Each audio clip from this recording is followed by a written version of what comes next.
नमस्कार, एमएच1 प्राइम के इस खास शो में आपका स्वागत है। मैं हूं आपके साथ वरुण गोयल। कोरोना महामारी सारे रिकॉर्ड तोड़ रही है। देश में आंकड़ा 3 लाख के पार चला गया है। ये पूरी दुनिया में सबसे ज्यादा मामले आने का एक इतिहास बन गया है। हालांकि अच्छा रिकॉर्ड नहीं है। इससे पहले अमेरिका में एक दिन में 3,07,000 केस आए थे, लेकिन भारत में बुधवार को 3,15,000 से ज्यादा केस आए। सबसे ज्यादा डेथ भी भारत में ही हो रही है। दिल्ली मेडिकल काउंसिल के रजिस्ट्रार और जनरल सेक्रेटरी डॉक्टर गिरीश त्यागी हमारे साथ मौजूद हैं। डॉक्टर साहब, बहुत बहुत स्वागत है आपका। जी जी Varun ji, thank you.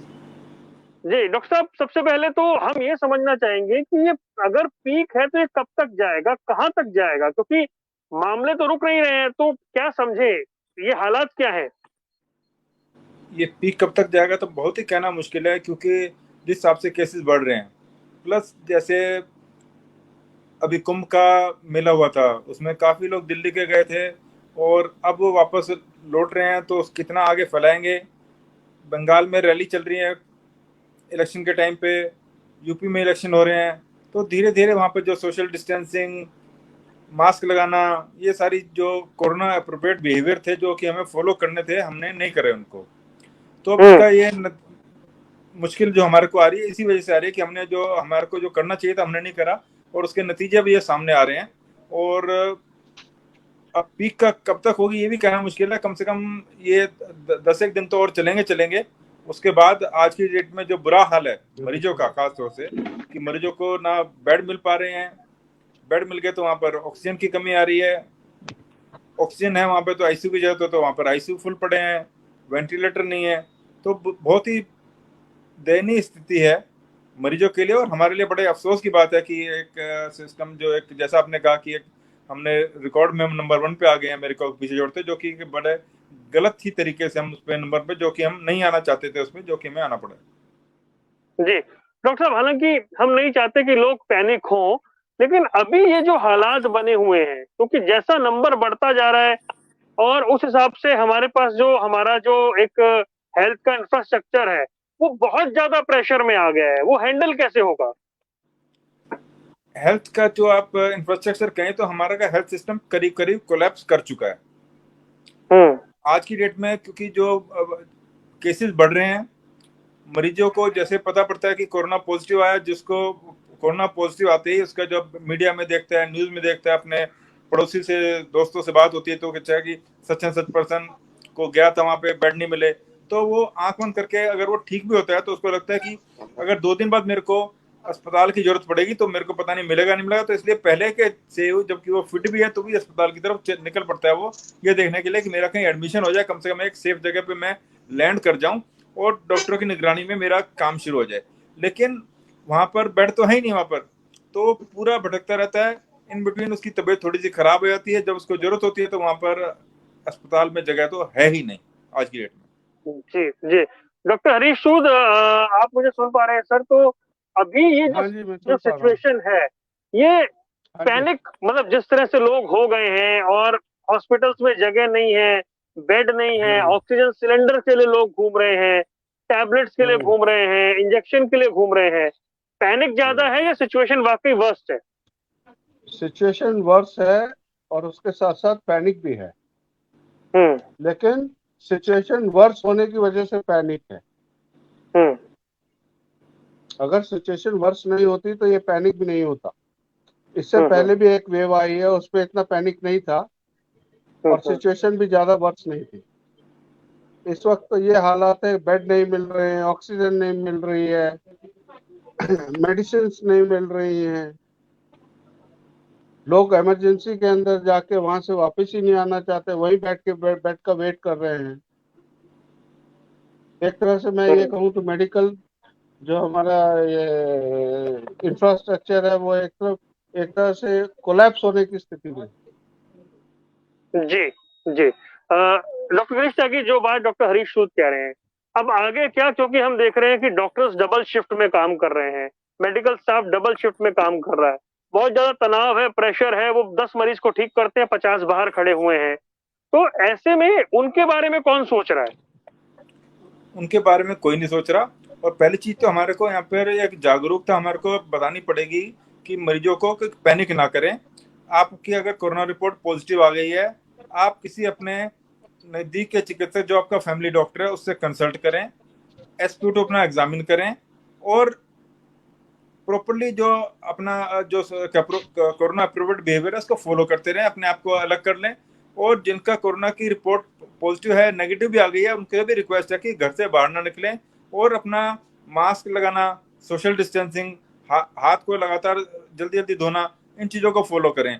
Plus जो मरीजों को आज की डेट में मरीज भी जैसे कोरोना पॉजिटिव होता है तो वो उसको लगता है कि जैसे मीडिया में हर जगह देख रहा है कि ऑक्सीजन की कमी है, तो ऑक्सीजन सिलेंडर भी वो लोगों ने रखने शुरू कर दिए हैं।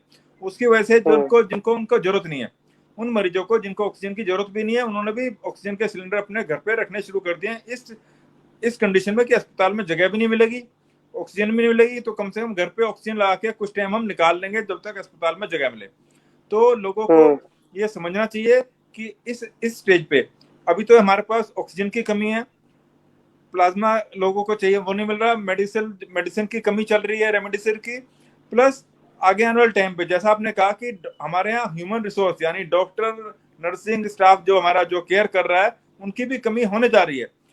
करीब 1 साल से डॉक्टर लगे हुए हैं, उनका फैटिग भी महसूस कर रहे हैं वो। प्लस प्रेशर, हर तरफ से प्रेशर है कि वहां पर जैसा आपने कहा कि इमरजेंसी में ठीक कर रहे हैं, प्लस बाहर 50 लोगों के वहां पर एम्बुलेंस में बैठे हुए हैं वो, ये उनको मैसेज आ रहा है कि 50 लोग एम्बुलेंस में बैठे हैं।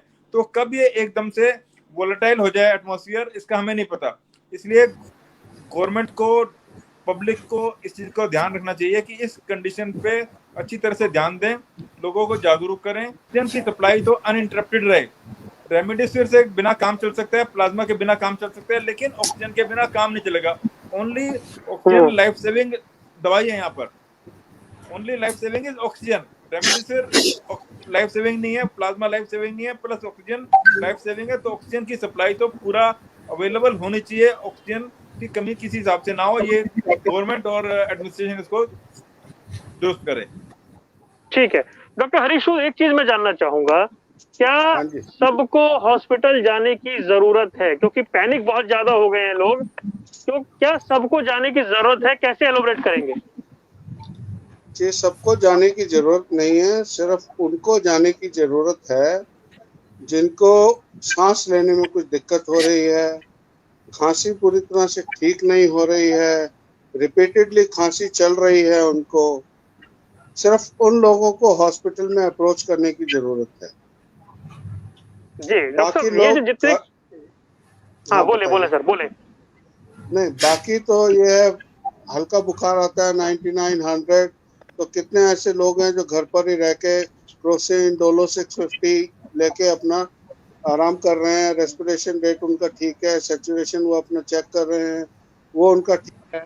हॉस्पिटल जाने की नौबत तो तब है जब आपका सैचुरेशन 93, 92 से और ज़्यादा डिप करना शुरू कर दे, तब आपको हॉस्पिटल जाना चाहिए। और हॉस्पिटल जाने से पहले अपने जो फैमिली फिजिशियन है उनसे बात करें, उनसे बात करने के बाद एक बार सीटी टेस्ट करा लें। अगर उसके अंदर निमोनिया या इस तरह की कोई कॉम्प्लिकेशन आती है, then you should rush to the hospital. जी, बड़ी महत्वपूर्ण बात आपने बताई है। डॉक्टर जयप्रकाश गुप्ता हमारे साथ जुड़ गए हैं। जयप्रकाश जी, अभी हम जो देश में हालात देख रहे हैं, आयुर्वेद क्या कहता है? क्योंकि लोग जो उनको समझ आ रहा है, जो व्हाट्सएप पे मिल रहा है, जो मिल रहा है, वो सब कर लेना चाहते हैं। आप बताइए क्या सही है उनके लिए?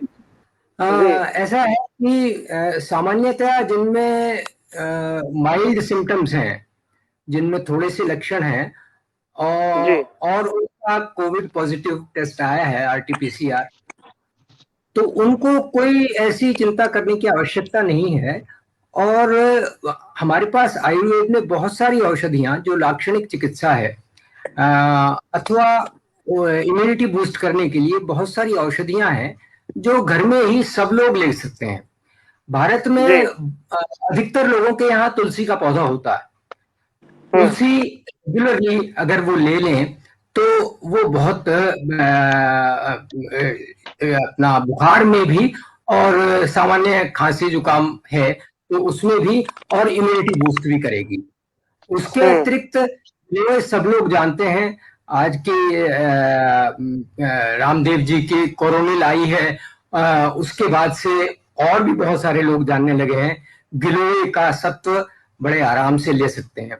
60 मरीज पीपल, ये त्रिकटु करके आयुर्वेद में बताए गए हैं। ये तीनों की तीनों चीजें, अथवा काली मिर्च और पीपल, इनका समभाग में चूर्ण बना करके और वो मधु के साथ यदि सेवन करेंगे तो जो हल्के सिम्टम्स हैं खांसी जुकाम, वो ठीक हो जाएंगे।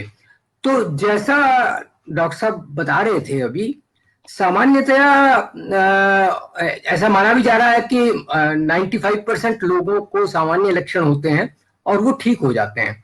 जहां तक बुखार की बात है, एलोपैथ्स ये कह रहे हैं कि पैरासीटामोल लें और दूसरी थोड़ी बहुत लाक्षणिक चिकित्सा ले लें। अपने पास यदि कोई पैरासीटामोल भी न लेना चाहे तो अपने पास बुखार उसका नॉर्मल करने के लिए भी औषधियां रहती हैं, और उनमें जैसे गुदंती भस्म है, यदि शरीर में दर्द इत्यादि है तो योगराज गुग्गुल और महायोगराज गुग्गुल जैसी या उनकी प्रेपरेशंस जो हैं वो बहुत हेल्पफुल होती हैं। यदि जुकाम अधिक है तो उसमें लक्ष्मी विलास रस और विशेष करके अणु तेल करके आयुर्वेद में एक औषधि है, यदि उसका निरंतर सेवन किया जाए, उसकी 2-2 बूंद दोनों नॉस्ट्रिल्स में यदि 3 बार डाली जाए तो जो माइल्ड इन्फेक्शन होगी, यदि वो लंग्स तक नहीं पहुंची है तो वो उससे कवर हो जाएगी, ऐसी मेरी निश्चित मान्यता है। डॉक्टर हरीश सूद, अब ये जो हालात बन गए हैं, जो ऑक्सीजन बेड की कमी हो गई है, कोई ऑप्शन नजर नहीं आ रहा है, हॉस्पिटल में डॉक्टर्स भी परेशान है, स्टाफ, मेडिकल स्टाफ भी परेशान है, लोग खुद से क्या कुछ करें अभी बचने के लिए? देखिए, इसमें लोगों के लिए पास खुद से बचने के लिए, जब निमोनिया हो गया, लंग्स में इन्फेक्शन हो गया, उसके बाद उनके पास करने के लिए कुछ नहीं है। उनको हॉस्पिटल एडमिशन चाहिए, उनको रेगुलर ऑक्सीजन चाहिए, ऑक्सीजन का क्या रेट होना चाहिए वो उसकी मॉनिटरिंग चाहिए। तीसरी बात यह है कि एक जिसको हम बोलते हैं आईसीयू, उस तरह की एक प्रोविजन उन मरीजों के लिए होना बहुत जरूरी है। इसको आप घर पर रह के, निमोनिया हो गया तो उसको आप घर पर रह के नहीं ठीक कर सकते। किसी की ऑक्सीजन डिप कर रही है, उसको आप घर पर रह के नहीं ठीक कर सकते। घर पर रहकर आप सिर्फ ठीक कर सकते हैं बुखार को। अगर बुखार बहुत तेज है और थोड़ी बहुत खांसी है तो खांसी की दवाई ले ली, कुछ गार्गल्स कर लिए, उन चीजों को घर पर रहकर ठीक किया जा सकता है। अगर एक बार इन्फेक्शन चेस्ट में चला गया है और उसने निमोनिया का रूप धारण कर लिया है, तब कोई भी मरीज मुझे नहीं लगता कि घर पर रहकर कुछ कर पाए। अच्छा डॉक्टर साहब, एक चीज और मैं जानना चाह रहा हूँ, जयप्रकाश जी के पास जाऊं उससे पहले, यंगस्टर्स क्यों ज्यादा इसकी लपेटे में आ रहे हैं? देखिए, यंगस्टर ज्यादा लपेटे में आ रहे हैं, ये स्टेन डबल म्यूटेंट स्टेन है और यंगस्टर थोड़े से लापरवाह भी हो गए हैं। हम लोग खुद ही, अगर आप अपने आसपास भी देखें तो मास्क लगाने की चीज बिल्कुल भूल चुके हैं, सैनिटाइज करते नहीं हैं, जगह जगह भीड़ इकट्ठा करके पार्टीज कर रहे हैं, लेट नाइट पार्टीज हो रही हैं, आपस में गले मिल रहे हैं, शेकिंग हैंड्स पे शुरू हो गया है, सैनिटाइजर यूज नहीं कर रहे हैं। इसलिए भी ये यंगस्टर्स के अंदर थोड़ा ज्यादा फैला है। जयप्रकाश गुप्ता जी, लोग इम्यूनिटी की बातें बहुत कर रहे हैं, इम्यूनिटी को लेकर बहुत चर्चा होती है, कैसे सर इम्यूनिटी बढ़ाएं, क्योंकि लोग कुछ भी इस्तेमाल करना शुरू कर देते हैं। इम्यूनिटी बढ़ाने के लिए वरुण जी, अच्छी डाइट सबसे पहले तो। आज जो ये फास्ट फूड का एक फैशन सा हो गया और विशेषकर जो यंगस्टर्स में है, उसके कारण से ठीक है, देखने में कुछ भी कैसे भी दिखाई देते हो, किंतु भीतर से शरीर खोखला हो रहा है। तो न्यूट्रिशियस डाइट बहुत आवश्यक है। आयुर्वेद में दिनचर्या का बहुत बड़ा महत्व है, आहार का बहुत बड़ा महत्व है, किंतु इस आधुनिक काल में ये दोनों चीजें कहीं ना कहीं बहुत बुरी तरह से निगलेक्ट हो रही हैं, जिसको माना जाता है ये आधुनिकता है। तो यदि व्यक्ति नियमित रूप से अच्छे आहार का सेवन करेगा, न्यूट्रिशियस डाइट का सेवन करेगा, दुग्ध का सेवन अवश्य करना चाहिए, घृत यदि चिकित्सकीय रूप से किसी के लिए निषेध न हो तो उसका सेवन करना चाहिए, फल फ्रूट्स लेने चाहिए, अनाज का यथोचित उपयोग करना चाहिए, अच्छी डाइट यदि लें तो मुझे लगता है किसी और औषधि की आवश्यकता सामान्यतया नहीं होती है। शेष विशेषकर गिलोय और अश्वगंधा ये विशेष रूप से बहुत ही लाभकारी हैं और आज तो विभिन्न रूपों में ये बाजार में उपलब्ध हैं और बहुत सारे लोग इनका उपयोग कर भी रहे हैं। जो कोविड पॉजिटिव हो गए या नहीं हो गए इस संक्रमण के काल में बहुत सारे लोग उसका उपयोग कर भी रहे हैं। किंतु उसके साथ साथ योग, विशेष रूप से प्राणायाम मुझे लगता है बहुत उपयोगी सिद्ध हो सकता है। यदि वो कोविड पॉजिटिव हो भी जाएगा तो उसके लंग्स इतने स्ट्रांग होंगे कि वो इन्फेक्शन उतनी बुरी तरह से मारक रूप से संभवतः उस व्यक्ति को संक्रमित न कर पाए। तो दिनचर्या, ऋतुचर्या और आहार, विशेष रूप से आयुर्वेद में इनका बहुत अधिक महत्व है और जैसा कि कहा भी गया है कि स्वस्थस्य स्वास्थ्य रक्षणम आतुरस्य विकारम प्रशमनम च।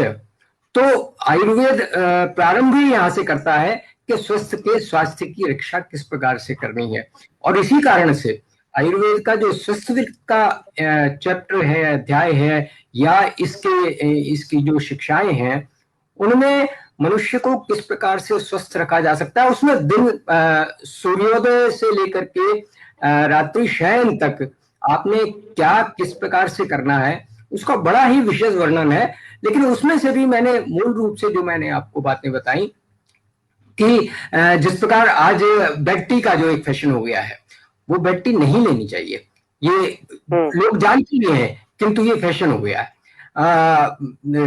अपना जो भारत में विशेष रूप से जहाँ की डाइट इस प्रकार की है कि मल त्याग एक दिन में एक बार होना चाहिए। यदि किसी को कॉन्स्टिपेशन, रेगुलर कॉन्स्टिपेशन रहती है तो उसमें प्रॉब्लम्स आएंगी ही आएंगी।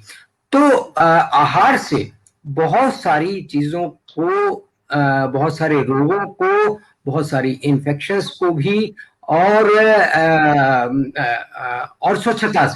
स्वच्छता का बहुत बड़ा महत्व है। और आज तो ये बात हो ही रही है, पूरे विश्व में बात हो रही है, स्वच्छता सैनिटाइजर के रूप में हो या बार बार हाथ धोने के रूप में हो या मास्क लगाने के रूप में, ये हर आयुर्वेद में इसका बहुत महत्व बताया गया है। और मुझे लगता है कि औषधियों की भी बहुत अधिक आवश्यकता नहीं है यदि व्यक्ति का आहार ठीक हो, विहार ठीक हो और आचार विचार भी ठीक हो। ये चार बड़ी महत्वपूर्ण बात आपने बताई। डॉक्टर हरीश सूद, एक चीज मैं आपसे जानना चाह रहा हूँ, लॉकडाउन लगा हुआ है दिल्ली में, राजस्थान में कर्फ्यू है, केस बढ़ते जा रहे हैं। अभी हम ये कह चलिए शुरुआती है, कर्फ्यू के दिन है, क्या ये एक चिंता वाली बात है कि अभी कर्फ्यू के बावजूद जो पॉजिटिविटी रेट है वो डाउन नहीं हो रहा है जैसा होना चाहिए? पॉजिटिविटी रेट डाउन इसलिए नहीं हो रहा है कि लोग इस कर्फ्यू का भी बोलेंगे तो नाजायज फायदा उठा रहे हैं। अभी भी लोग सड़कों पर घूम रहे हैं, मैं देखता हूँ झुंड बना के बैठे भी होते हैं।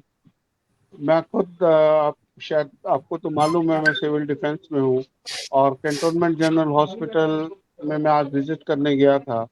वहाँ पर देखा तो जो लाइन लगी है वो एकदम चिपक चिपक के खड़े हैं। उन चीज़ों को अभी भी फॉलो नहीं किया जा रहा है, एक के साथ 4-4 लोग वहां पर पहुंच रहे हैं। इन चीजों को जब तक नहीं रोका जाएगा तब तक मुझे नहीं लगता आप इस पर काबू पा सकते हैं। ये लॉकडाउन वो वाला लॉकडाउन नहीं है जो लास्ट ईयर लगा था। ये लॉकडाउन एक तरह से कर्फ्यू है, इसमें काफी ढील दी गई है, इतनी ढील नहीं होनी चाहिए। लोग अभी भी बेपरवाह होकर घूम रहे हैं, दुकानों के बाहर दुकानें बंद हैं, दुकानों के बाहर बैठे हैं। इस तरह की चीज नहीं होनी चाहिए। और दूसरा मास्क अवेयरनेस, मास्क बिल्कुल भी मैं देख रहा हूँ पतला सा कपड़ा लगा लेंगे उसका कोई फायदा नहीं है। या तो आप एक पहले सर्जिकल मास्क लगाइए, उसके ऊपर फिर आप एक नॉर्मल कोई भी फैंसी मास्क लगाना चाहें आप लगा सकते हैं, या फिर आप सीधा N95 मास्क लगाइए। और 70% अबव वाला आप सैनिटाइजर यूज कीजिए, अल्कोहल के अबव वाला। और सबसे अच्छा ये रहेगा जब आपको बाहर जाने का कुछ काम नहीं है तो घर में बैठकर ही कुछ ना कुछ अपने एंटरटेनमेंट का साधन, कुछ स्टडी या कुछ वीडियो कॉन्फ्रेंसिंग से दोस्तों के जो साथ डॉक्टर जुड़ साहब जो जाएं। बात आप कह रहे हैं, मैं उसमें एक चीज मतलब कि ठीक है, मास्क को लेकर तो आप लोग देखते ही हैं कि क्या कुछ चल रहा है। अगर लगाया भी है मास्क तो या तो वो नाक से नीचे है या फिर वो यस ठोडी यस के पास है। ये यस मतलब यस लोगों को लगता है कि मास्क टांग लिया और कोरोना दूर हो गया, मतलब कोविड एप्रोप्रिएट बिहेवियर नहीं हो पा रहा है। नहीं है, बिल्कुल नहीं है, बिल्कुल नहीं है। उस बिहेवियर के ना होने की वजह से भी केसेस बहुत बढ़ गए। जी। दैट इज ऑल्सो वन लेकिन ऑफ द रीजन। जी, एक सवाल लेकिन ये है कि सर चर्चा है रेमडेसिविर को लेकर बहुत ज्यादा। क्या रेमडेसिविर कोविड को, क्या कोविड का ट्रीटमेंट है? हर कोई उसके पीछे क्यों भागता हुआ नजर आता है?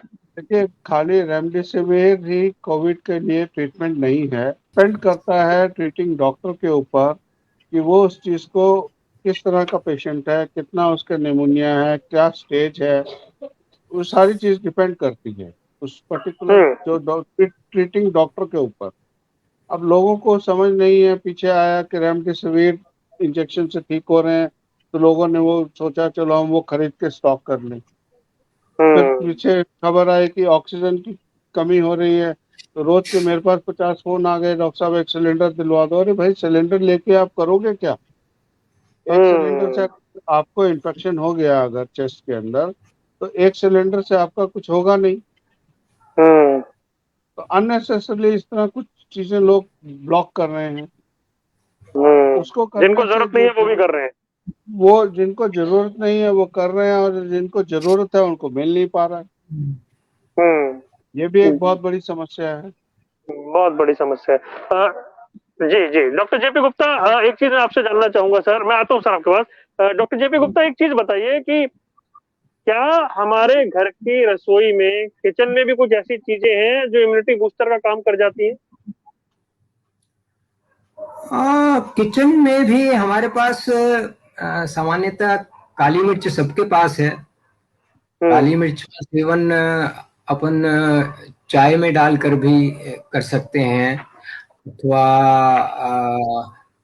उसको वैसे भी ले सकते हैं, ऊपर से गर्म पानी पी सकते हैं, अथवा मधु के साथ, शहद के साथ ले सकते हैं। जैसा मैंने बताया था कि अच्छा, इसके अतिरिक्त अदरक अपने घरों में रहता है।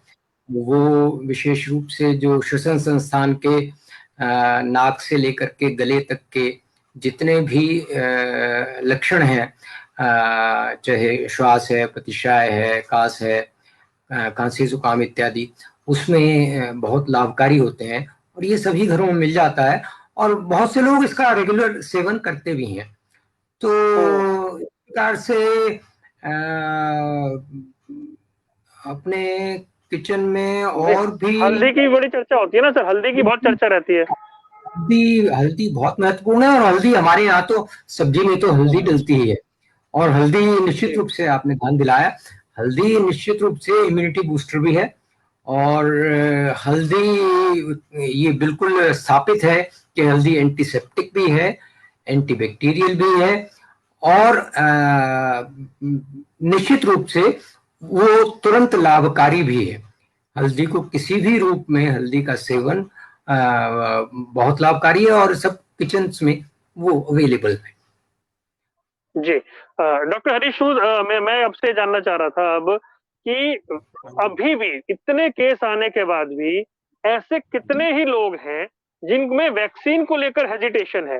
हालांकि आईसीएमआर के आंकड़ों ने बता दिया कि 0.04% ऐसे लोग हैं जिन्हें वापस कोविड हुआ वैक्सीन लगने के बाद, यानी 10,000 में सिर्फ 4। तो मेरा सवाल ये है, अभी भी लोगों में हेजिटेशन है, उन्हें आप क्या कहना चाहेंगे? देखिए, हेजिटेशन शुरू में थी क्योंकि कुछ रूमर्स, कुछ ऐसे वीडियोस आ गए थे जिसमें ये दिखाया गया वैक्सीन लेने के बाद वो मर गया, वैक्सीन लेने के बाद उसको अगले दिन अटैक आ गया, उसको कुछ हो गया। आपने भी देखे होंगे ऐसे वीडियो। अब तो सरकार ने 18 ईयर्स प्लस को भी फर्स्ट में से वो शुरू करने जा रहे हैं। तो वैक्सीन से कैसे है सर ये फैसला आपके हिसाब से? मेरे हिसाब से बहुत अच्छा फैसला है, बहुत अच्छा फैसला है। वैक्सीन, कोई भी वैक्सीन, ये हम लोग जानते हैं 100% नहीं होती है। 80% एंड 90% तक अगर वो आपको सेफ्टी प्रोवाइड करती है तो कम से कम एटलीस्ट आपके वो जो लक्षण हैं वो ज़्यादा नहीं बढ़ते। इन्फेक्शन, क्योंकि वैक्सीन लेने के बाद आपके शरीर में एंटीबॉडीज बन चुकी होती है। एंटीबॉडीज बनने से वो बीमारी के साथ लड़के उसको भगा भी सकती हैं, और अगर नहीं भगा पाई तो थोड़ा बहुत आपके शरीर में उसका इफेक्ट आएगा, ज्यादा इफेक्ट नहीं आएगा उसका। कि आपको ये बड़ी आईसीयू तक महत्वपूर्ण जाने बात की की आपने। जरूरत, या कि आपको आईसीयू तक जी। जाने की जरूरत पड़ जाए, या आपको निमोनिया हो जाए, इस तरह की कोई प्रॉब्लम हो जाए, वो बहुत बहुत ही रेयर है। अरे अच्छा, ठीक है। डॉक्टर गिरीश त्यागी एक बार फिर से हमारे साथ जुड़े हैं। सर, आवाज मिल रही है आपको? जी, डॉक्टर साहब, अब क्योंकि कार्यक्रम हमें समाप्त भी करना है, 18 साल से ऊपर के लोग वैक्सीन लगवा पाएंगे। बहुत जगह से डिमांड आ रही थी कि ये शुरू करना चाहिए, ये जो एक कैप है इसको हटा देना चाहिए। वेलकम स्टेप है क्या ये? बिल्कुल वेलकम स्टेप है, और इंडियन मेडिकल एसोसिएशन और बाकी मेडिकल एसोसिएशन इसके लिए प्राइम मिनिस्टर और नीति आयोग को लिखा भी था इसके लिए कि 18 साल से ऊपर जो भी है उनको आपको अलाउ करिए। प्लस हमारा जो एक मुश्किल जो हमारे को आएगी कि इसका एक बड़ा ट्रांसपेरेंट सिस्टम, रोबस्ट सिस्टम होना चाहिए जो कि अकाउंटेबल हो। प्लस इसमें क्योंकि पहले जो वैक्सीनेशन हुआ था उसमें हमने देखा था काफी कमियां थी, लोगों के पास पोर्टल पे आ गया था मैसेज, वो जा रहे थे वहां पर, वैक्सीन नहीं मिल रही थी। और इसमें क्योंकि वैक्सीन की बड़ी इंपॉर्टेंट है, इसकी वैक्सीन वेस्ट ना हो, हमारी मैन पावर वेस्ट ना हो, एक सिस्टम, एक रोबस्ट सिस्टम वहां पे, एक मजबूत सिस्टम बना रहे, ट्रांसपेरेंट हो, अकाउंटेबल हो।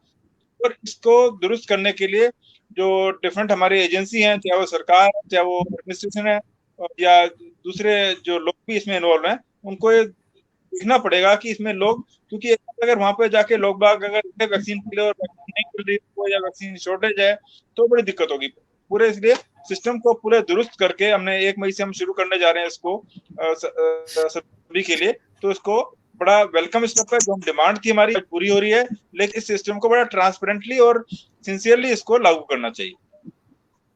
जी। सर, इसी नोट पे, क्योंकि अब वक्त इतना ही था हमारे पास, डॉक्टर गिरीश त्यागी आपका, डॉक्टर हरीश सूद आपका और डॉक्टर जयप्रकाश गुप्ता आप सभी का जुड़ने के लिए बहुत बहुत शुक्रिया। सावधान रहिए, सावधानी ही बचाव है, क्योंकि परिस्थितियां बहुत अच्छी नहीं है। ऐसे में आपको अपना बचाव खुद ही करना है। इस खास कार्यक्रम में इतना ही, दीजिए इजाजत, नमस्कार।